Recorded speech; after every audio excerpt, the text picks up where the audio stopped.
In the teachings of Buddha, there was a quote that I really loved. I didn't put it as a display quote, but it's really very powerful. And that quote from Buddha is, "The only effort of any intelligent person in this world ought to be to know something which cannot be destroyed by death." The only effort of any intelligent person in this world ought to be to know something, not to believe in something, to know something which cannot be destroyed by death. And I wonder if you know something. Know means trust. If you trust in something without any doubt that cannot be destroyed by death, certainly it's not your body or any of your possessions, all of which will become dust. Everything on the planet, including you, to put it in Ken Wilber's terms, is tomorrow's food. It's a constant recycling in the physical plane. So what part of you cannot be destroyed by death? What part of you is real, if you will, as Lao Tzu put it? But I knew there was something in the New Testament that really had struck me. So the first is from John 10, verse 34. It says, "Is it not written in your law, I have said, you are gods?" From Jesus Christ. "Is it not written in your law, I have said, you are gods?" Which is really what you have to understand and embrace and know if you're going to become a manifester. You have to know what you are being told here by a great spiritual teacher. You are gods. And the second one was John 14, verse 20, that says, "On that day you will know," see how that word know is always there. You won't believe, you will know.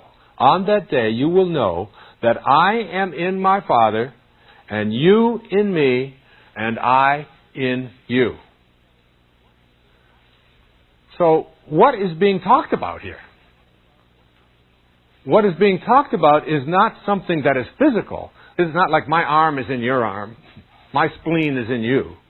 What we're talking about here is something that is beyond the physical, that is in you, and in the Father, and in me, and in everything.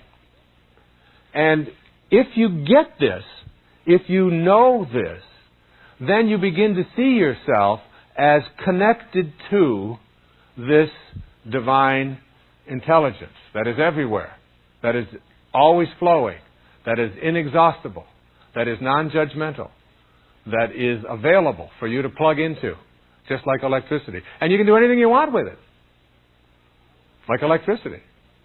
It'll light up a hospital where everybody is reputed to be ill, and it'll light up a house of ill repute. You can do what you want with it. It is there. It is divine. And you are a piece of it. You are connected to it.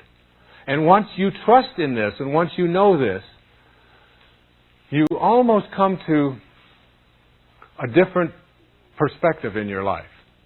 Earlier in the first principle, I had talked about these archetypes that Carl Jung referred to.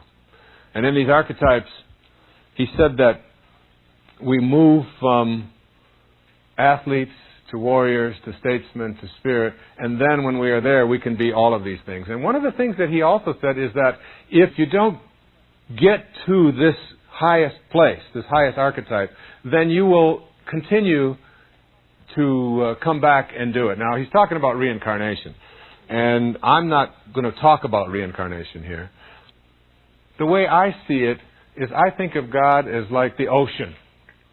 For me, to understand this idea of learning to trust, God is like the ocean, and I am a glass.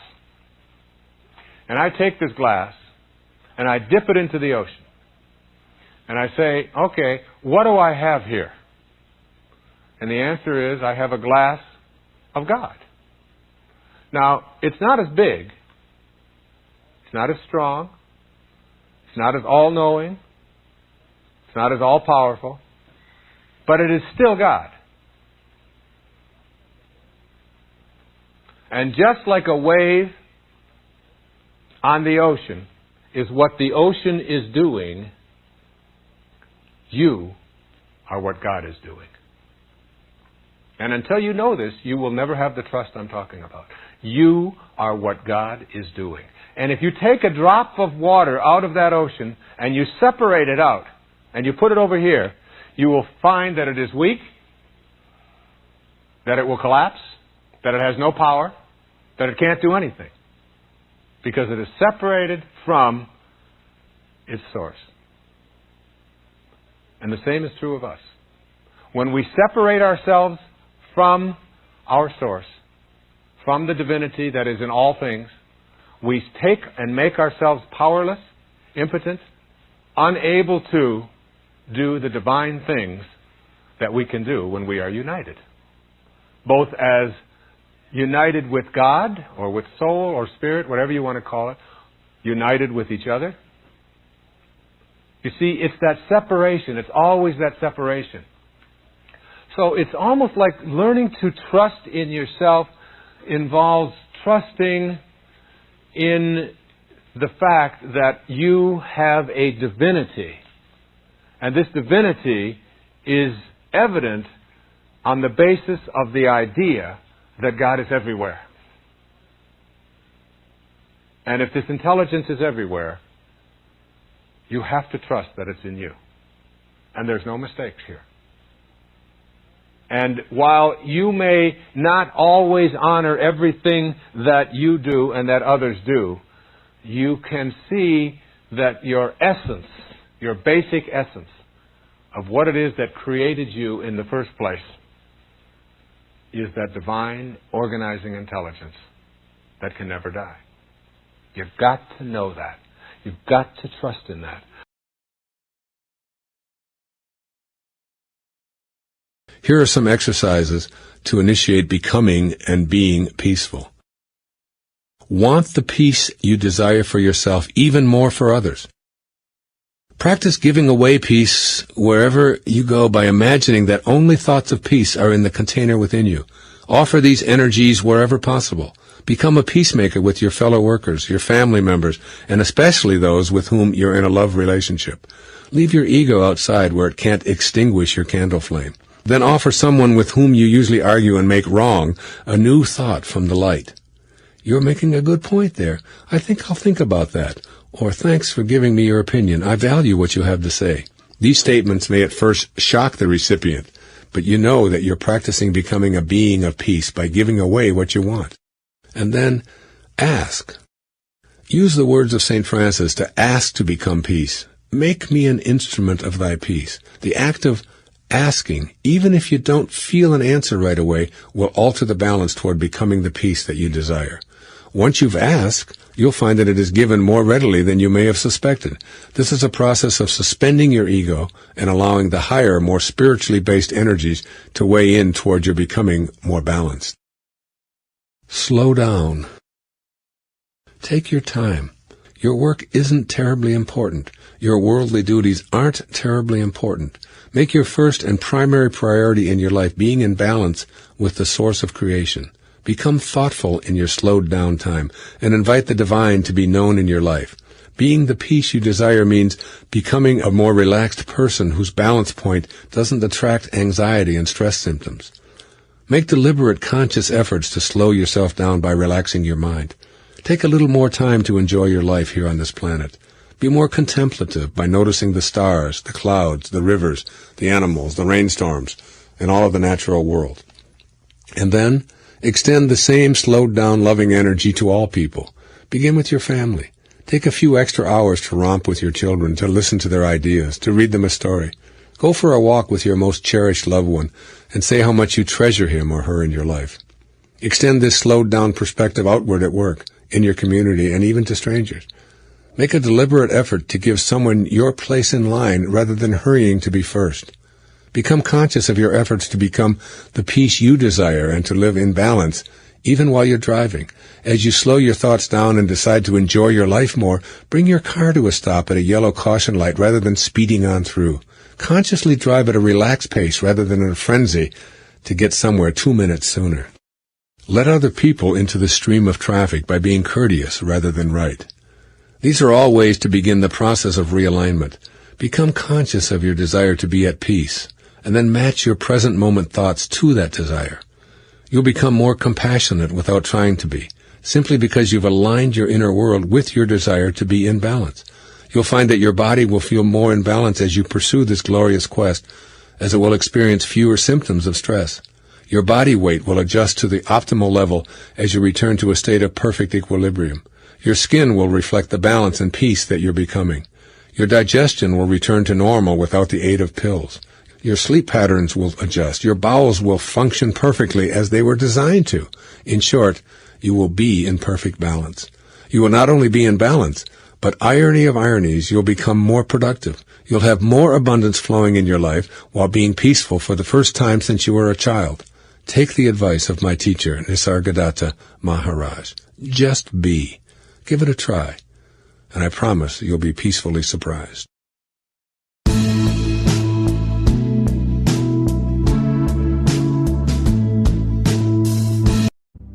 Here are 3 suggestions for implementing the ideas of this chapter. 1. Set aside multiple times during your day to stop and ask yourself this key question. Right now, in what I am about to say or do my desires stem from my lower or my higher self? The ego is all about self-serving, ownership, winning, judging, and so on. The higher self is about serving, loving, and being in a non-judgmental state of peace. Ask yourself this question and create the opportunity to align yourself more fully with God. You then have access to the same powers of manifestation as your source of being. This question, when honestly explored, helps you align with the power to fulfill your wishes and desires. You don't need to abolish your ego animal nature. You do need to keep it tamed, but it isn't allowed to overshadow or destroy your spirit. Give your divine nature a chance by asking yourself this question. Right now, in what I am about to say or do my desires stem from my lower or my higher self? A very important question. Second suggestion. Spend some of your quiet meditation time visualizing a tiny spark of awareness glowing within your being. Practice seeing this God portion of yourself expanding its glow within your mind. See it growing into a personally satisfying size. Continue this expansion exercise, sensing the spark and glow as your God essence. You will begin acting from this inner God-realized image. And the third suggestion, use these affirmations frequently. I am all-knowing. I am all-powerful. I am unlimited. This helps you banish doubt and refer to this portion of yourself that lives in a spiritual world of no restrictions. Simply affirm to yourself without explaining to others or demonstrating pride in what you're doing. You are ridding yourself of ego-dominated mental messages that continue to want to convince you that you are primarily your body and its 5 senses. And here is a display quote from the book of Philippians, Philippians 2, verses 5 and 6. Quote, "Let this mind be in you, which was also in Christ Jesus, who, being in the form of God, did not consider it robbery to be equal with God." As your awareness increases that you are a God-realized being, you will welcome it as the central focus of your life. The concept of your higher self will gradually evolve into your highest self, which is truly omniscient, almighty, and capable of producing miracles. Here you will see a new reality, a majestic idea of yourself that previously seemed inconceivable.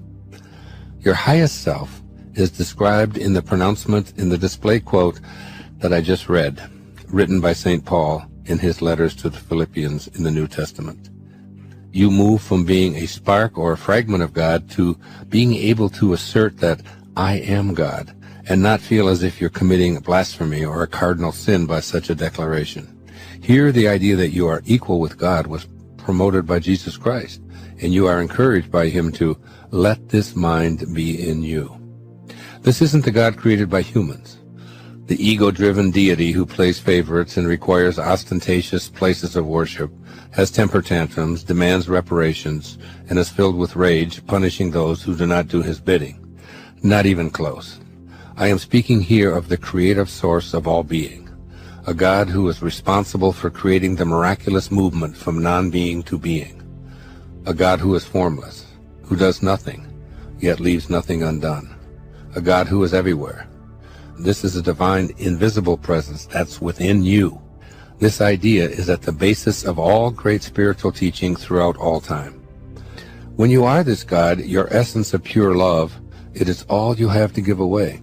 And when you realign yourself in this vein, once again quoting Jesus the Christ, quote, "With men, this is impossible, but with God, all things are possible." Now, all things are possible leaves out nothing, including your ability to fulfill any and all wishes that are aligned with God.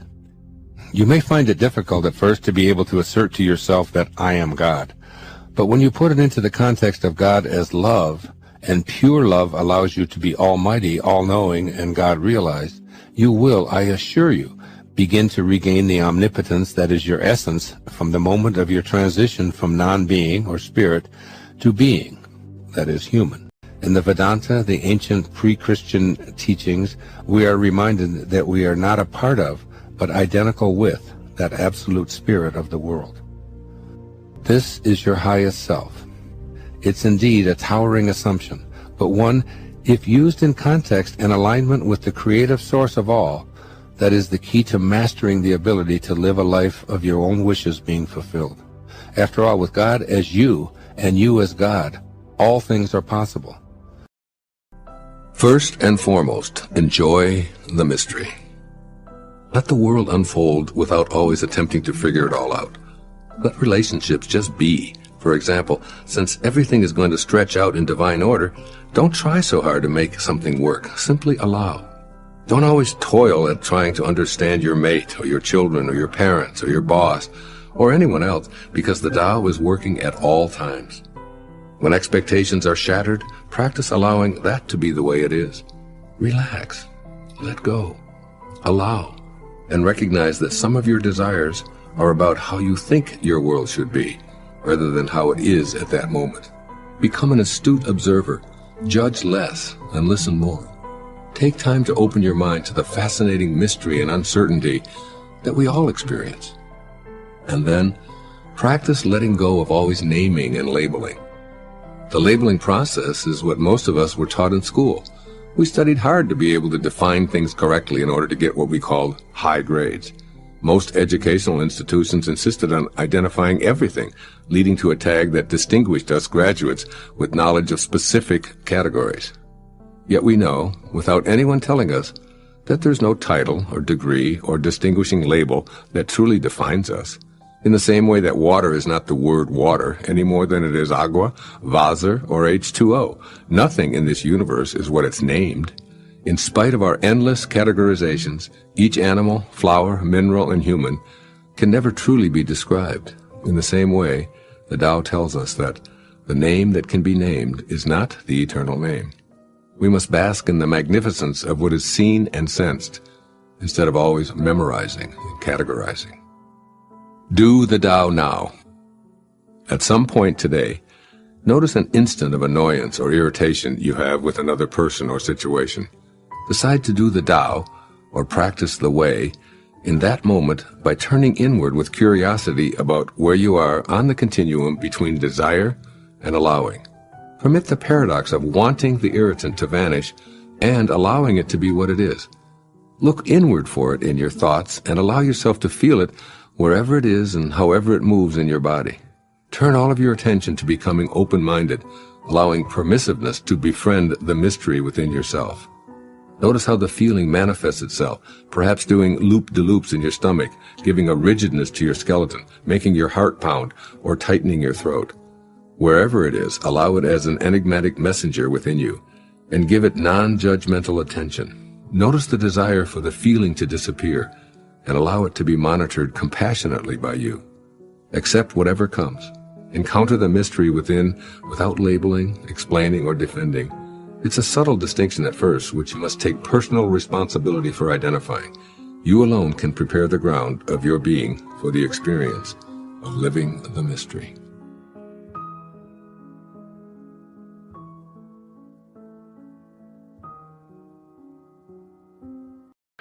The first pathway is called discipline. All right. So this is like you have to train the body. Right? So you have to go to practice. Yes. Right? The second. Now we're not talking about education here. We're talking about mastery. The second pathway is called wisdom. And that is the application of the mind to what you've trained yourself to do. So if you're going out to learn how to shoot a basket, or to hit a tennis ball, or to make a lemon meringue pie, or dance the Macarena, or anything, the first thing you do is you train your body, you get it in shape, and the second thing you do is you apply wisdom, the mind, to it. Right? Now this is what we mean by education. So that if we send our children off to school, we say to them, get some discipline and use your head. And basically you've got an education. Yes. But that's not mastery. The top two levels of mastery include, the third one's called unconditional love. I watched Pavarotti sing at one of the three tenors, Sylvia sure. concert. Yes. 42,000 of us at a football stadium in Wow. Florida. Yeah. And they had a screen on him, Michael, that was 30 feet high. That's 3 stories high, and they showed a close-up of him. Now, this is a man, how many times has he sang O Sole Mio in Italian, all right? There's nobody in the stadium understands Italian, but it doesn't matter. They show a close-up on his face on this 30-foot screen, and he is in bliss. He's just in bliss.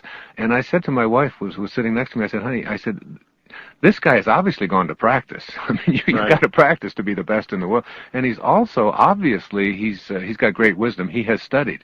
But that's not what makes him the greatest tenor in the world. I said, look at the love.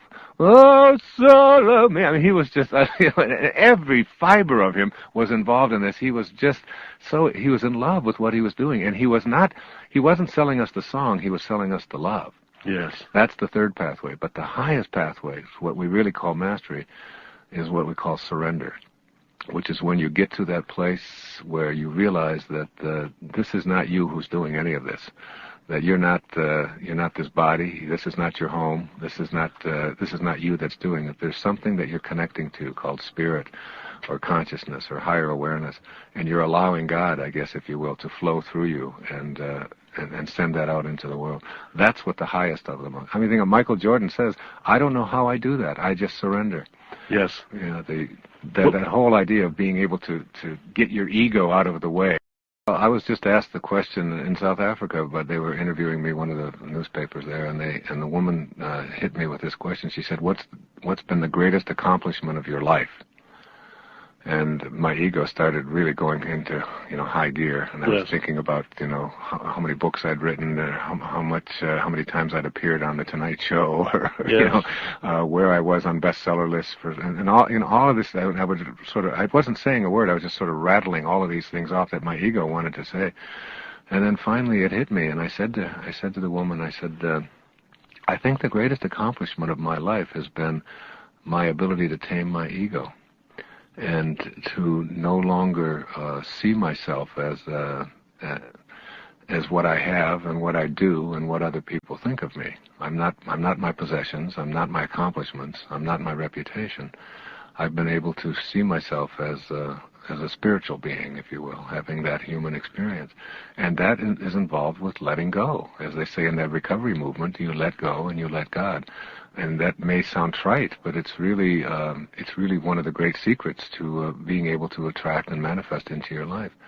One of the people that I selected in Wisdom of the Ages or selected me, was this man who we don't even know when he was born or when he lived. His name was Patanjali. I'm sure you're familiar with Patanjali, the original Yoga Sutras. Yes.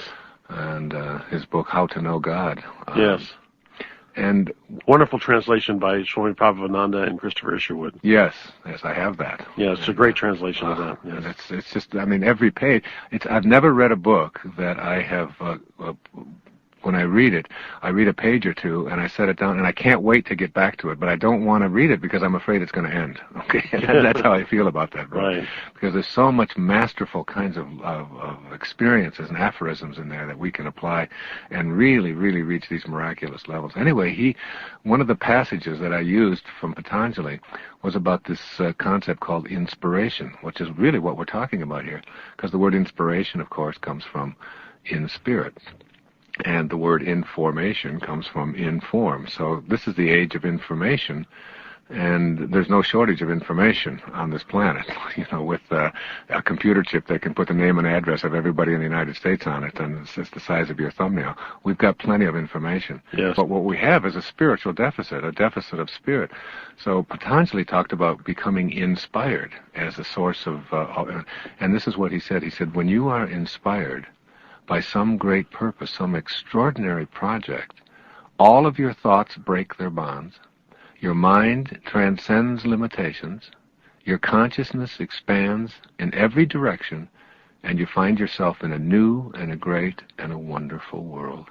And then he had this alarming thing to say. I laminated this and carried it with me. He said, dormant forces, faculties, and talents come alive, and you discover yourself to be a greater person by far than you ever dreamed yourself to be.